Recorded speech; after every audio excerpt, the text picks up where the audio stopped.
નવાપુરા ફતેવાડી વિસ્તારમાં થોડા દિવસ પહેલા સદ્દામ મોમીનની હત્યા કરવામાં આવી હતી। આરોપીઓ ફરાર થઈ ગયા હતા હત્યા કર્યા પછી, પણ આજે તમામ આરોપીને પોલીસ દ્વારા ધરપકડ કરવામાં આવી છે અને આરોપીઓને ફતેવાડી વિસ્તારમાં જે જગ્યા પર ઘટના બની હતી એક જગ્યા પર રીકન્સ્ટ્રક્શન કરી અને જાહેરમાં એમને વરઘોડો કાઢી વધુ તપાસ હાથ ધરી। રહીશ સૈયદ।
અત્યાર સુધીમાં કુલ 4 આરોપીની ધરપકડ કરવામાં આવેલ છે.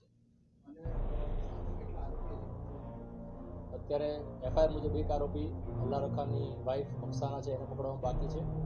ત્યારબાદ અન્ય જે અજાણ્યા ઈસમોનું નામ ખુલે તપાસ દરમિયાન એ ઈસમો પકડવામાં બાકી છે. આરોપી આજે જે મુસ્કિન, જે મુખ્ય આરોપી તરીકે નામ છે જેનું, એને ધરપકડ આજરોજ કરવામાં આવી.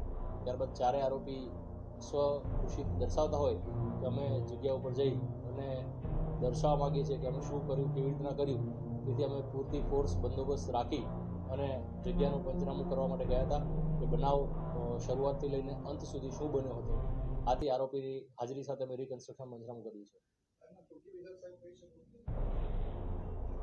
બનાવ નાચ પાર્લર જે હતું એ જગ્યાએથી આરોપી અને ફરિયાદી બંને વચ્ચે માથાકૂટ શરૂ થાય છે અને ત્યારથી ઝપાઝપી થઈ અને અમુક જે આરોપીઓ છે તેના હાથમાં દંડા અને તલવારો અને છરીઓ હતી, જેથી સદ્દામ નામના વ્યક્તિને દંડો વાગે અને પડી જાય છે. ત્યારબાદ આ જે મુસ્કિન નામનો આરોપી છે અને અન્ય જે આરોપી સહ આરોપીઓ છે તે દંડા, તલવાર અને છરીના ઘા મારી તેની હત્યા કરી.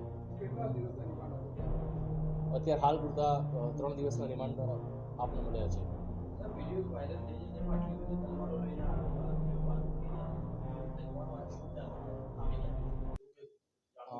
એ તપાસનો વિષય છે. અત્યારે એ વિડીયોને આધારે તપાસ આગળ ચાલુ છે.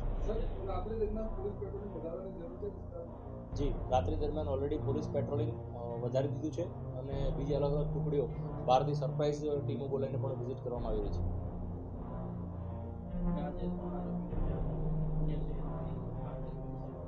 અન્ય આરોપીની અત્યારે તપાસ ચાલુ છે.